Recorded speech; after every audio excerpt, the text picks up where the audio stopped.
Agama. Seperti kita ketahui bahwa agama adalah suatu bentuk kepercayaan, keyakinan, anutan, bahkan wadah.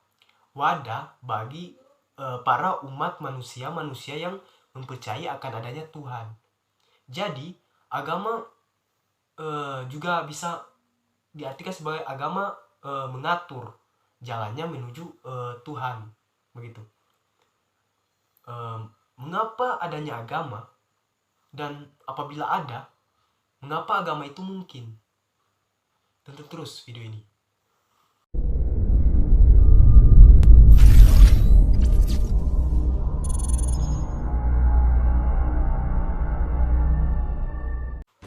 Assalamualaikum warahmatullahi wabarakatuh. Salam sejahtera untuk kita semua. Alhamdulillah wa syukurillah. Assalatu wassalamu ala rasulillah wa ala nabiya ba'da. Puji syukur kita panjatkan kepada Tuhan yang Maha Kuasa, Allah Subhanahu wa taala, yang telah memberikan saya nikmat kesehatan, keselamatan, kesempatan. Salat serta salam kita aturkan kepada sang proklamator alam, yakni Nabi Muhammad SAW, yang telah berjuang mati-matian memperbaiki keyakinan dan akidah umat Islam. Perkenalkan, nama saya Dandung Pasi. Sekarang saya sedang menempuh pendidikan di Institut Agama Islam Negeri Manado, dan saya mengambil jurusan Manajemen Pendidikan Islam. Sekarang saya semester 1. Jadi pada video kali ini saya telah mengangkat topik yang saya rasa topik saya ini selalu dibicarakan atau diperbincangkan oleh teman-teman atau masyarakat sekitar tentang agama. Jadi topik saya di sini adalah sejarah agama-agama. Mengapa agama itu ada? Apa itu agama? Dan sekiranya bagaimana sejarah agama-agama itu muncul? Dan apa tujuan agama? Dan mengapa di Indonesia ini hanya 6 agama saja yang diakui? Sedangkan kita ketahui bahwa agama di Indonesia ini banyak, ratusan, bahkan ribuan kepercayaan. Mengapa hanya 6 agama yang diakui? Islam, Kristen, Hindu, Buddha, Konghucu, Katolik. Nah, itu agama-agama yang diakui di Indonesia. Mengapa agama lain tidak? Jadi, di sisi lain, kalau hanya ada satu Tuhan, mengapa kita banyak agama? Jadi, itu permasalahan atau pertanyaan-pertanyaan yang saya rasa bagus untuk kita bahas di video kali ini. Baik, kita masuk di pertanyaan pertama. Yang mereka pertanyakan itu adalah, apa itu agama?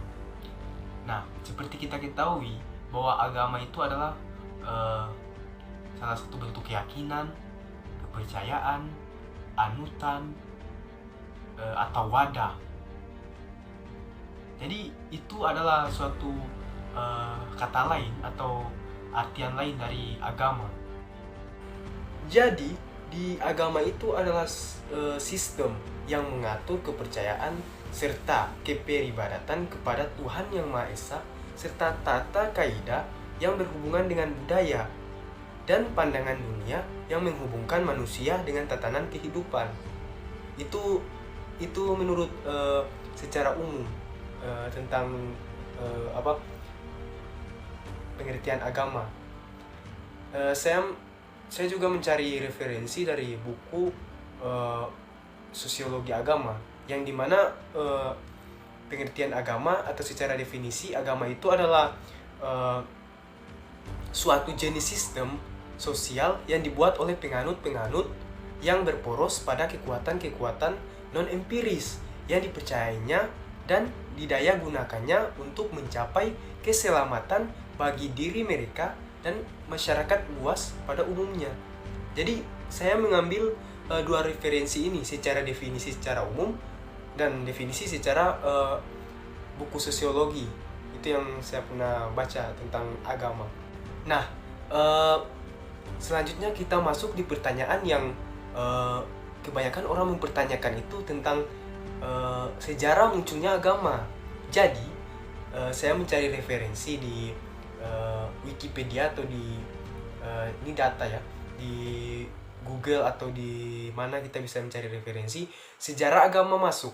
Sejarah agama merujuk pada catatan yang tertulis dari pengalaman dan gagasan agama manusia.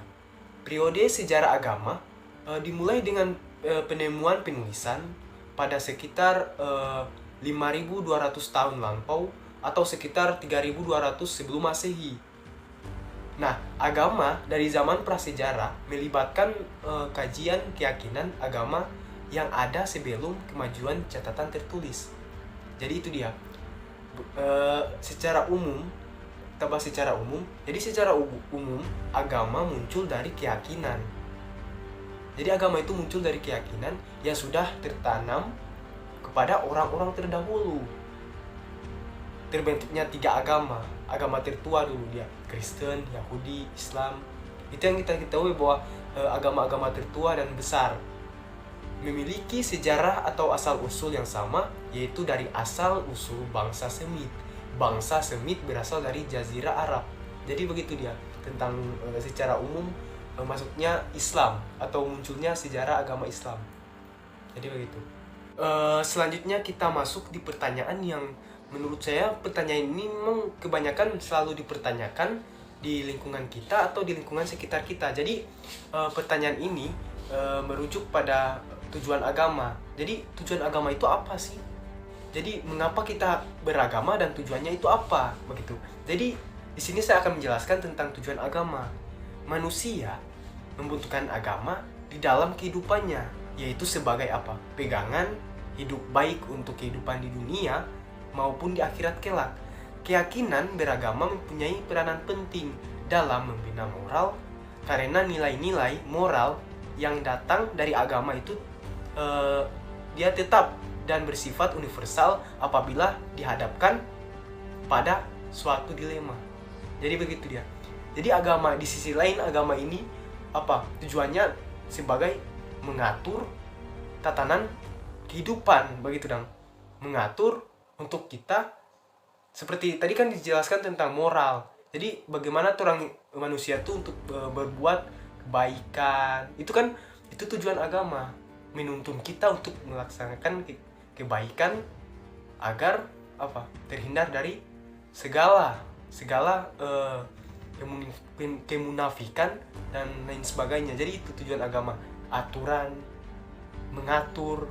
Jadi itu salah satunya tentang mengapa kita harus beragama. Itu tujuannya agar kita lebih baik lah. Selanjutnya kita merujuk pada pertanyaan yang menurut saya itu unik untuk dibahas, yaitu mengapa hanya ada 6 agama saja yang diakui di Indonesia, sedangkan kita ketahui bahwa agama di Indonesia ini banyak ya, kepercayaan begitu dong.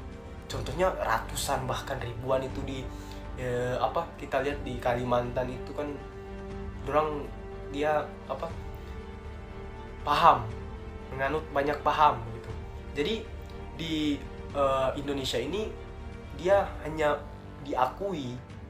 mengakui 6 agama saja. Kenapa hanya 6 agama? Karena 6 agama ini yang besar. Jadi begini, di Indonesia itu memang negara demokrasi yang memang di Indonesia itu kita bebas beragama. Cuman hanya 6 agama ini yang diakui karena 6 agama ini besar. Pemerintah kewalahan untuk menganggap agama ini akan dianggap sebagai agama yang diakui. Enggak. Jadi pemerintah menganggap 6 agama atau mengakui 6 agama ini karena 6 agama ini besar. Jadi begitu, Islam, Kristen, Hindu, Buddha, Katolik, Konghucu. Nah, 6 agama ini yang memang diakui karena besar. Jadi sebenarnya tidak ada yang harus kita dipertanyakan begitu tentang agama ini. Kalau kita membentuk paham sendiri atau kepercayaan sendiri itu tergantung. Jadi begitu ya. Jadi agama adalah suatu pandangan atau pedoman bagi umat manusia begitu dong. Jadi kalau di peraturan umat manusia, agama adalah sebagai apa? Pegangan hidup, pedoman hidup, pandangan hidup, begitu, ideologi. Nah, seperti Pancasila, kalau kita ambil perspektif dari Indonesia, Pancasila kan sebagai pandangan hidup, ideologi, pegangan hidup bangsa Indonesia, begitu kan. Jadi Pancasila. Seperti agama juga, begitu, itu Pancasila. Jadi mengapa saya katakan sebagai Pancasila? Karena kita mengambil contoh.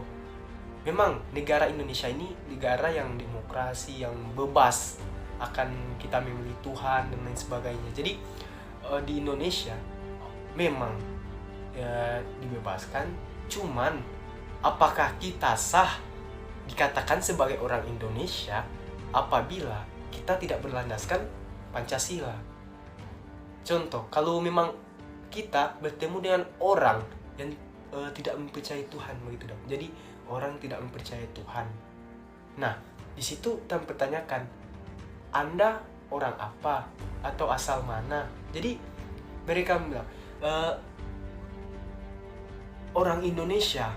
Nah, apabila orang Indonesia, apakah sah dikatakan sebagai orang Indonesia sedangkan Anda tidak percaya Tuhan? Sedangkan di dalam Pancasila itu ketuhanan yang Maha Esa. Jadi kita Pancasila sebagai pandangan atau pedoman hidup itu wajib untuk kita apa? Bertuhan, begitu. Jadi itu penjelasan tentang sedikit tentang apa? Pandangan umat manusia, begitu. Di bernegara, dari bernegara dan lain sebagainya. Kita angkat juga tentang agama sebelum agama di Nusantara sebelum 6 agama ini yang saya bahas tadi. Jadi itu ada agama yang nenek moyang. Ini saya pernah dengar di waktu saya sama Paba itu di PMII, Pergerakan Mahasiswa Islam Indonesia itu senior tuh membawa materi Islam Nusantara, bagaimana Islam masuk di Nusantara gitu. Jadi agama, mereka bahas tentang agama sebelum agama yang besar itu adanya ada agama nenek moyang, yaitu Kapitayan. Jadi Kapitayan ini dia adalah agama nenek moyang yang seperti Islam kan sifatnya Tuhan itu ada 99. Nah, di Kapitayan ini hanya ada 2 sifatnya Tuhan, yaitu sifat baik dan sifat buruk. Jadi begitu. Begitupun tentang penyebutan Tuhan pada agama Kapitayan ini, yaitu kalau tidak salah agamanya Tuhan mereka itu disebut sebagai Santayang. Jadi begitu dia. Cara peribadatan mereka pun itu beda.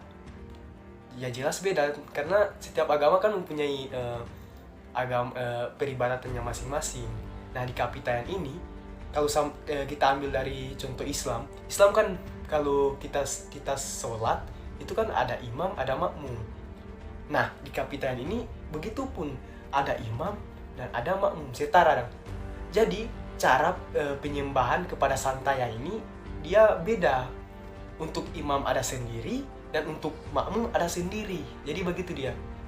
Dia tidak satu kali begitu. Jadi di dalam peribadatannya ini, kalau untuk imam itu dia dilonggar atau disangkar gitu sendiri di ruang lingkup kosong yang memang butuh konsentrasi untuk menghadap kepada Santayang ini. Begitupun dia untuk makmum sendiri cara peribadatannya itu pun banyak. Contoh pohon beringin, matahari, air terjun, batu dan lain sebagainya. Jadi di pohon beringin pun itu terbagi menjadi 2, yaitu bagaimana itu tumbal dan tumpek. Kalau tidak salah itu tumbal dan tumpek. Kalau tumbal yaitu orang yang bisa orang, yang penting dia bernyawa gitu, hewan, yang penting benda hidup yang bernyawa, dia itu tumbal.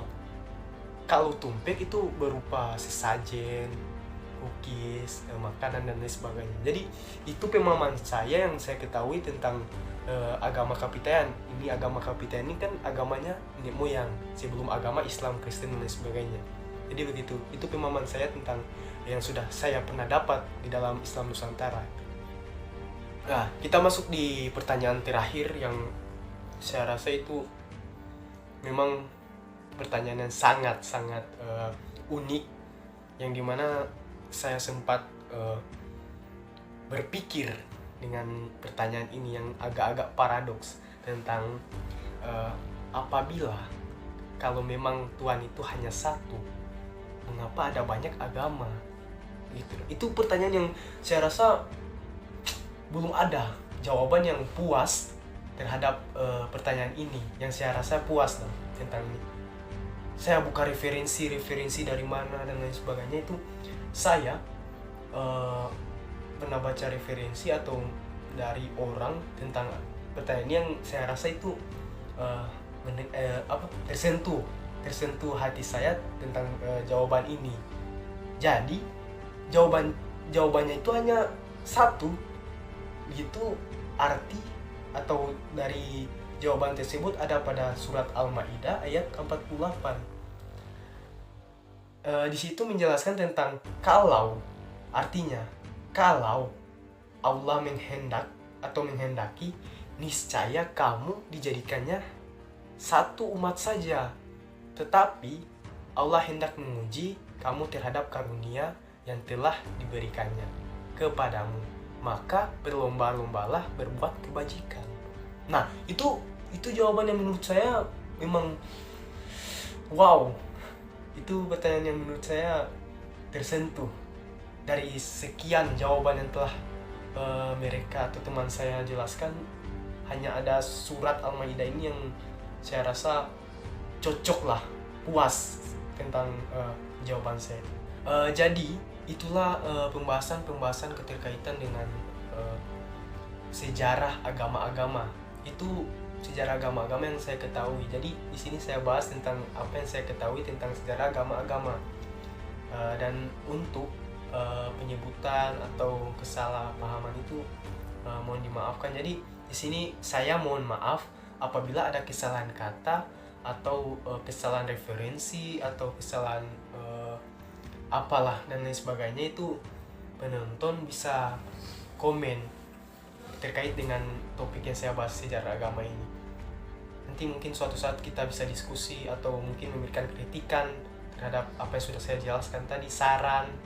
Jadi mohon maaf sekali lagi tentang apa yang sudah saya paparkan tadi. Apabila ada kesalahan, mohon dimaafkan. Jangan lupa subscribe. Assalamualaikum.